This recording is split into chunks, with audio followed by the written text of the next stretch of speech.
তাকাইছি দেখো কি করে। এই নাতির নাম কি?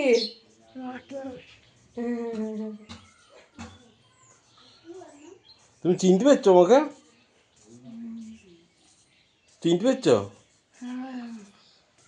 তারপরে ভীষণ কমজোর হয়ে গেছে, হ্যাঁ ভীষণ দুর্বল হয়ে গেছে।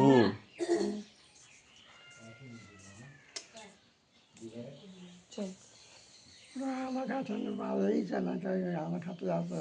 রানাঘাটে আছে বাবা, আসতে হয়নি, শরীর খারাপ, ফিজিওথেরাপি করছে, সে ব্যায়াম এক্সারসাইজ সব করছে। আমরা যাব কালকে, গিয়ে ওখানে গিয়ে দেখা করবো। চল চলো, আমাদের দেরি হয়ে যাচ্ছে। হ্যাঁ সুযোগ পেলে আবার আসবো ঠাকুর। হ্যাঁ থাকো।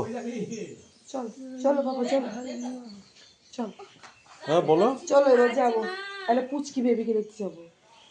বলো ঠাকুর। একদম পুচকি বেবি। হ্যাঁ পাখি।